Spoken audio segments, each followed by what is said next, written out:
Baik, terima kasih. Assalamualaikum warahmatullahi wabarakatuh. Selamat malam dan salam sejahtera untuk kita semua ya. Jadi begini ya, untuk melihat posisi kasus yang ada sekarang dengan peristiwa di Pengadilan Jakarta Utara ya, yang berakibat berdampak dibekukannya ya, bas daripada Rasman Nasution maupun Firdaus, baik itu di Ambon maupun di Banten. Kalau merujuk kepada apa yang dia lakukan di Polres Jakarta Selatan, melakukan pendampingan, saya nggak ada masalah ya. Dia kan melakukan pendampingan, siapa saja bisa mendampingi ya, mengkaitkan daripada seseorang untuk berhadapan dengan penyidik. Sekarang dia yang dicabutkan adalah yang dibekukan kan basnya oleh pengadilan tinggi, langsung atau secara tidak langsung, berarti dia tidak bisa bersidang, nggak bisa bersidang ya, nanti tinggal kita lihat saja ya, apapun yang disampaikan nanti di Polres Jakarta Selatan itu bukan merupakan muatan hukum lagi yang akan dibawa ke pengadilan, karena dia tidak punya kapasitas lagi nanti berbicara di pengadilan. Jadi nggak ada nanti bahwa ini kuasa hukumnya dari Rasman Nasution di Polres Jakarta Selatan. Nanti kan akan ditanyakan nanti siapa yang mendampingi itu, kira-kira gitu. Jadi, tapi kalau untuk mendampingi daripada Fadil itu sah-sah saja, siapa aja bisa mendampingi kok, memberikan penguatan hukum untuk memberikan penjelasan kepada penyidik, karena kebetulan selama ini kan dia mendampingi terus. Sah-sah saja, nggak ada masalah gitu ya. Oke, tapi kalau misalkan kemarin kan nih, informasi yang di MA itu kan udah pembekuan ya, tapi masih bisa dikatakan sebagai pengacara nggak sih? Nah, statusnya sebagai pengacara itu kan masih diberikan peringatan keras oleh Pradi Bersatu kalau salah ya. Dia kan kartu advokatnya kan belum dicabut sama Pradi Bersatu. Tapi status kepengacaraannya, dia tidak bisa beracara lagi. Kalau namanya tidak bisa beracara, berarti kan di pengadilan. Ya percuma aja kita mendampingi orang juga, kalau seandainya tidak bermuara ke pengadilan, sama juga bohong gitu. Nah, sebenarnya kalau mau menjawab itu, bahwa jadi ambivalen ya, dia mendampingi tapi tidak bisa lanjut ke titik akhir. Pada saat nanti bersidang, dia pasti dikeluarkan. Pasti ya, Firdaus dan Rasman pasti akan dikeluarkan dari pengadilan dan tidak boleh ikut bersidang, kira-kira gitu. Jadi kalau kita melihat posisi ini ya, dari Pradi Bersatu juga memberikan penguatan pada Rasman ya kasihan sih sebenarnya, tapi ya sangat saya sayangkan juga. Saya sejak dia tuh teriak di pengadilan, saya sudah kecewa juga ya. Kenapa saya kecewa? Nggak perlu, itu kan merusak suasana yang ada di pengadilan, akhirnya tidak bisa berjalan dengan efektif gitu. Nah, ditambah lagi ya, saya sangat sesalkan sekali ngapain harus teriak-teriak ke Mahkamah Agung ya. Jadi kontraproduktif, justru membuat jadi institusi yang punya kewenangan jadi ngambil langkah yang sigap, kemudian ke DPR ngapain gitu loh. Jadi nggak ada gunanya, lebih bagus apa yang sudah kita lakukan ini ternyata akhirnya kan minta maaf juga. Ya kenapa nggak kemarin-kemarin dilakukan? Seperti Firdaus sudah teriak sana, teriak sini, teriak sana, teriak sini, akhirnya buntutnya minta maaf. Coba dari awal itu dilakukan, pada saat setelah terjadinya peristiwa di pengadilan itu dia keluar istilahnya permohonan maaf karena situasional, saya kayak gini-gini.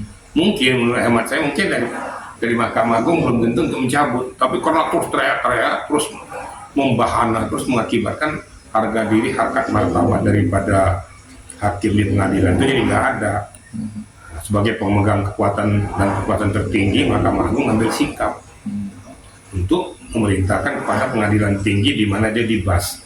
Jadi kalau berbicara dengan bas, ya itu sah ya, kalau jadi tidak ada hubungannya, jadi jangan salah-salah ini juga ya.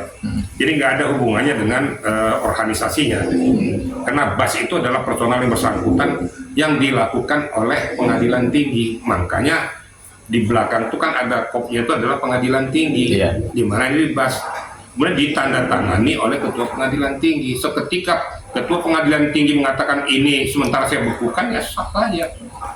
Jangan kita berbicara di balik sumpah. Namanya sumpah berhadapan pada Yang Maha Kuasa bukan berarti kita tidak bisa diapa-apa dan hanya bertanggung jawab pada Tuhan. Enggak. Saya juga dulu disumpah pada saat jadi Kapolda, saya disumpah. Tapi kan diganti juga. Maksudnya itu yang disumpah itu bahwa kita harus melakukan langkah tindakan sesuai dengan etika prosedur hukum. Harus taat hukum, jujur, jangan sampai menggiring daripada klien kita ke arah yang tidak baik. Kemudian tetap sportif, tetap menjunjung tinggi hukum, patuh pada hukum. Itu kita disumpah. Ya, jangan kita jadi berbelok daripada ilmu pengetahuan yang kita miliki untuk mendampingi klien. Jadi jangan sampai kita itu pengacara itu jadi merusak acara gitu loh. Ya, pengacara itu betul-betul firm. Maka saya katakan berkali-kali, seorang pengacara tidak kebal hukum. Satu. Yang kedua, posisi dan status pengacara adalah membela hak klien, bukan perbuatan klien. Disalurkan dulu gitu ya. Jadi biar kita sama-sama tahu gitu. Jadi jangan kita merasa pengacara suka-suka kita, jangan juga. Enggak ada yang kebal hukum. Seluruh penegak hukum, baik polisi, jaksa, hakim, pengacara, nggak ada yang kebal hukum. Dan sudah banyak contoh, korban kan masuk penjara juga kan, berarti nggak ada yang kebal hukum. Nah, gitu. Cuma saya menyoroti tentang masalah ini perlu dikaji juga ya. Nah, perlu dilakukan pendalaman status daripada Rasman pada saat bersidang. Biar kita bisa pisahkan. Memang dia seorang pengacara, tapi statusnya dia pada saat bersidang kan sebagai terdakwa, bukan sebagai seorang pengacara, sebagai terdakwa. Bisa dipisahkan dengan Firdaus, dia sebagai kuasa hukumnya dengan kelompoknya, itulah. Nah, ini perlu kiranya pendalaman apa yang dipetik daripada Rasman, baca dicabut pada saat itu dia sebagai terdakwa, tidak berkapasitas sebagai pengacara. Ini perlu pendalaman juga. Tapi itu kan semua itu kan hak kekuatan dan kekuasaan di Pengadilan Tinggi. Nah, kalau saya lihat runtutannya itu karena saya lihat bahwa perjalanannya ya tidak elok juga ya, yang menyatakannya semualah para penegak hukum korupsi lah apa segala macam dalam suasana seperti itu kan seharusnya nggak boleh juga kita lontarkan. Emang pengacara sudah bagus semua, emang pengacara sudah lurus-lurus semua. Ya tanyalah diri pengacara masing-masing lah, apakah sudah firm melakukan tugas dan tanggung jawab sebagai pengacara. Mari sama-sama kita tanya, dia kembalikan ke diri kita. Jangan kita menuding-nuding orang, tapi kita sendiri belum tentu benar juga. Semua para penegak hukum itu tidak kebal hukum dan tidak juga dikatakan lurus-lurus banget gitu loh. Sadar diri lah kita ini. Jangan kita menohong orang, kita sendiri nggak benar. Tapi saya berharap mudah-mudahan ada kelembutan hati daripada Mahkamah Agung itu melihat situasi itu. Dengan Rasman sudah melakukan permohonan minta maafnya, siapa tahu pintu terbuka dan lain sebagainya. Bagaimanapun kan itu juga pendaringan dia, ya. Dari sana dia mencari kehidupan. Ya, kita berharap semua itu bisa berjalan dengan baik. Kemudian Rasman, Firdaus dan yang lain-lain yang merasa kalau berhadapan dengan publik itu kencang-kencang, cuap-cuap nggak jelas itu, nah itu tolong dirubah lah.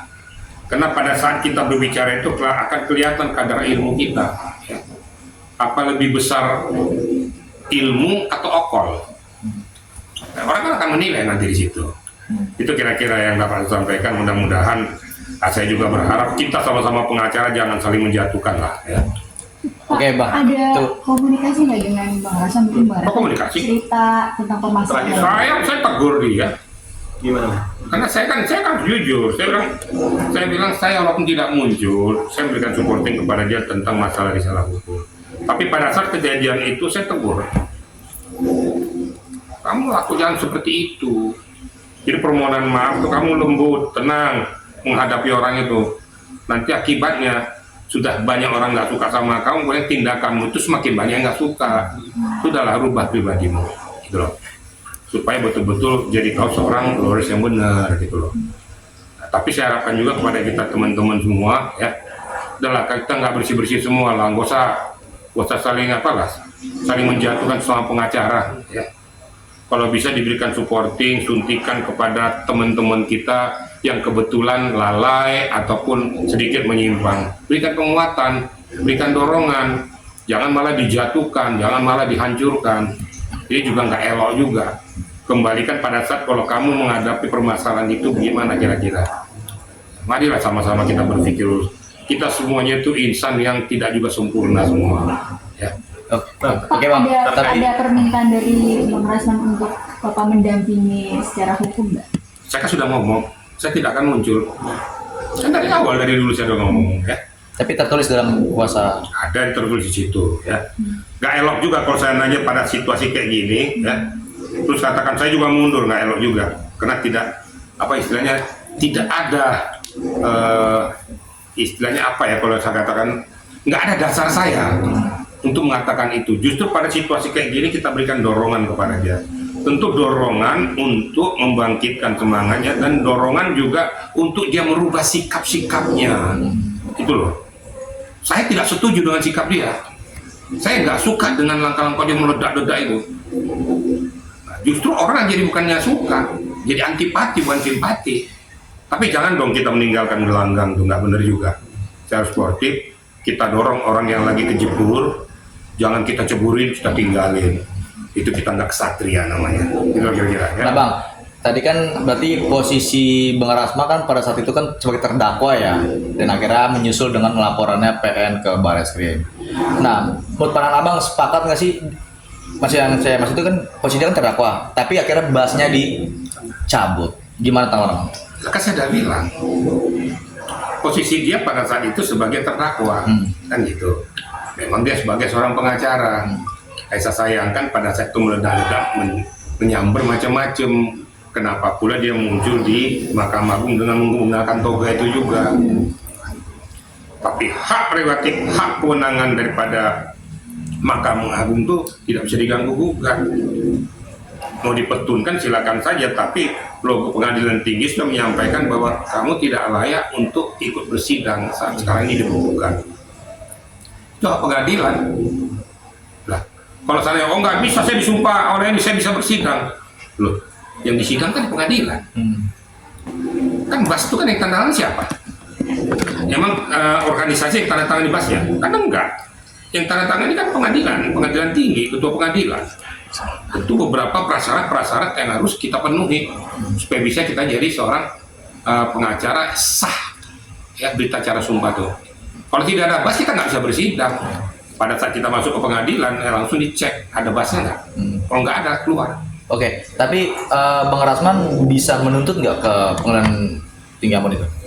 Maksudnya? Menuntut melaporkan balik gitu?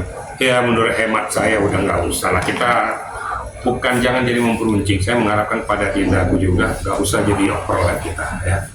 Sudah, itu langkah yang baik. Tadi sudah permohonan maaf karena situasional, sudahlah. Jangan dilambari dengan langkah-langkah yang lain gitu loh.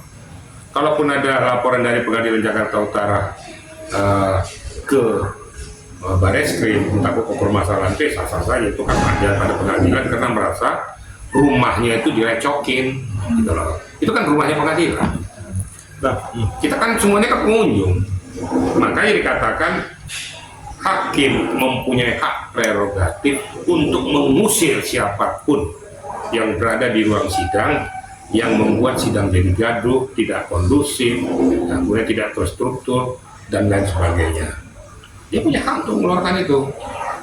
Nah, makanya itu rumah mereka. Kita hormati dong rumah orang. Jangan suka-suka kita juga.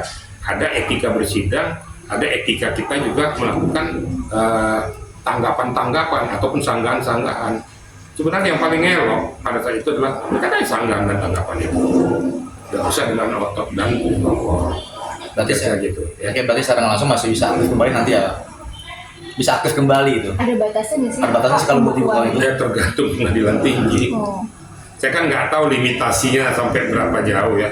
Itu mungkin ada pertimbangan-pertimbangan daripada Pengadilan Tinggi. Nah, tentunya saya juga berharap di sidang tanggal 20 ini saya minta situasi kondusif lah.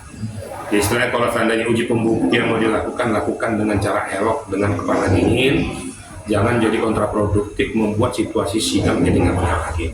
Sudahlah, perjuangkan lagi apa yang menjadi hak-hakmu di sidang pengadilan, berikan tanggapan-tanggapan, berikan pembuktian-pembuktian apabila hakim mempertanyakan itu. Saya mohonkan kepada pengacara-pengacara yang mengawali dan ikut nanti, supaya nanti betul-betul dengan kepala dingin, jangan terpancing situasi. Ya.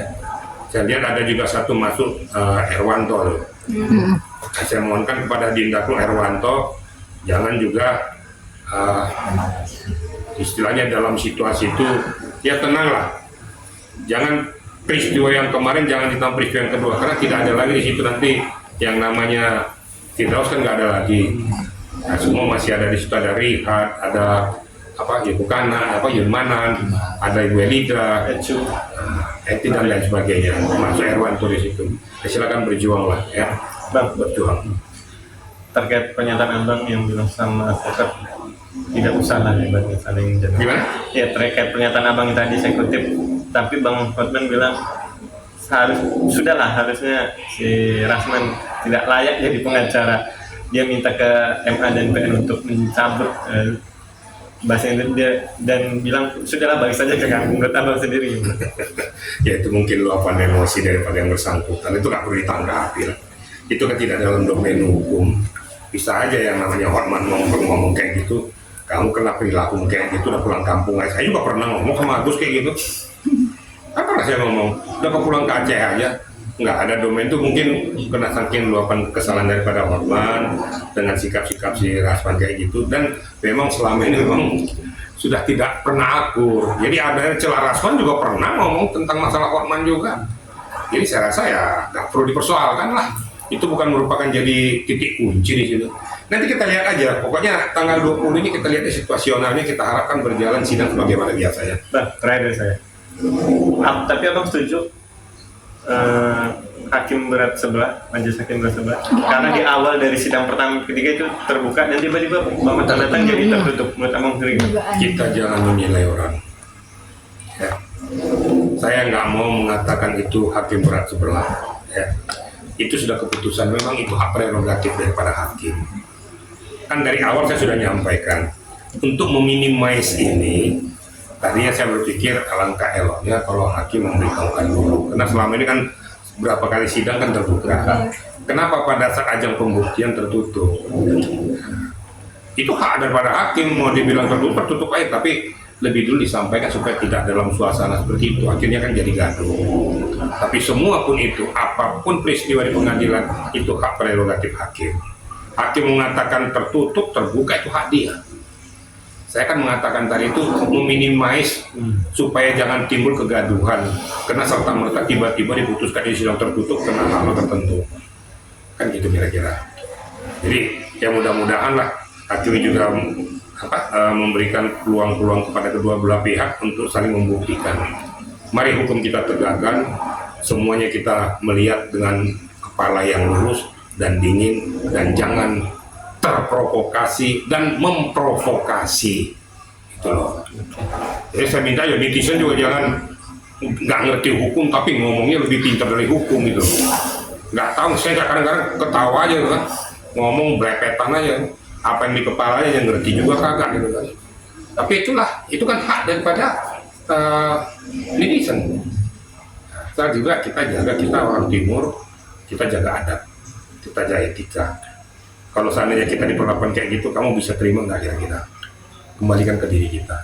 Ayo sama-sama kita berdoa, mudah-mudahan tanggal 20 bisa berjalan dengan baik. Apapun keputusan hakim, itulah yang terbaik. Ingat loh ya, apapun keputusan hakim, itu yang terbaik. Mungkin menurut sebelah pihak tidak terbaik, tapi itu yang terbaik. Kalau tidak setuju ya nanti naik banding aja. Tidak setuju lagi kasasi. Walaupun saya itu sebagai salah satu wasit, saya harus netral gitu. Karena saya selalu mengatakan hukum harus ditegakkan, saya harus berada di tengah-tengah. Yang benar saya katakan benar. Seperti tadi katakan dari Jakarta Selatan bisa, kenapa tidak? Itu kan sah-sah aja gitu loh. Nah, saya mohonkan juga, ya tolonglah jangan juga para pengacara ikut-ikutan membuli lah. Nah, misalnya kamu juga nggak sempurna juga kok. Jangan giliran kamu nggak suka sama orang, kau hajar juga. Ketika kepengacaran kita di mana? Gitu. Kita sama-sama pengacara loh. kok. Kalau dalam pasukan satu batalion kok ada yang apa? Yang berantem dalam satu batalion, nah benar juga kan. Ya gimana nggak diserbu orang mati gitu kan. Tenang kan?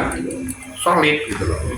Ayolah, solid lah para pengacara. Kalau ada teman-teman kita yang kira-kira yang kurang pas, kita berikan guidance, kita berikan masukan. Jangan kirain saya di belakang saya nggak berikan masukan sama Rasman, saya marahin loh dia. Jangan, kamu nggak boleh begitu. Kamu tenang dikit kamu. Ya. Itu kamu justru karena kamu sudah orang tidak suka, makin tidak suka kena perilakumu. Makanya dia jawab kok. Aku sudah tenang bang waktu ngomong kemarin saya tenang. Itu kan saya yang ngomong itu. Kamu tenang, terstruktur, jawab aja. Kamu orang berpendidikan. Tenang aja, Jo. Kau kenceng ngomong dengan pelan ngomong sama aja kok. Muatannya sama, justru pada saat kita kenceng berapi-api, ini transponder otak ini jadi nggak terkontrol. Hilang kendali ya. Nah, hilang kendali. Nah, saat hilang kendali itu dimanfaatkan oleh lawan. Ya mari sama-sama kita berdoa, mudah-mudahan berjalan dengan baik lah. Kita doakan ya, biar Hotman maupun Rasman bisa menyelesaikan dengan baik. Ya. Jadi nggak usah kita, walaupun saya di pihak Rasman, saya juga mendoakan juga Hotman juga tetap melaksanakan dengan baik, ya. Sama-sama duduk di tengah-tengah. Karena masalah remeh-temeh ini masalah yang tidak terlalu ruwet sebenarnya. Ini kan masalah harga diri ya. Gitu. Kalau kata Bang Firdaus soal saus sepetak Bang. Saya Perebutan dua itu soal saus sepetak itu Bang. saya mau ketawa dengannya. Ya kadang-kadang memang Adinda saya ini Firdaus yang lucu-lucunya juga. Memang orangnya kocak emang. Kadang-kadang kalau dia ngomong tuh apalagi kan kecil suaranya tuh kan. Dia kalau udah ngomong saya kadang ketawa gitu loh. Saya sering komunikasi dengan Firdaus tuh ketawa saya. Ya memang orang yang main kocak, kayaknya ngomong gimana gitu loh kan. Tapi memang orang kayak gitu. Apalagi katanya punya gunung dia Pak. Ya biasa lah kan itu kan mungkin gara-gara orang sombong kekayaannya dia bilang punya gunung memang ada di Parung gunung kok. Tinggal dicari nanti ada nggak sertifikatnya kan tinggal gitu aja. Kalau saya tuh ketawa-ketawa aja kalau Firdaus ngomong ketawa-ketawa aja saya. Itu kan dinamika ya. Dinamika gak usah diambil hati lah. Ya sih dalam dunia persilatan itu. Gitu ya. Oke Pak, makasih Pak.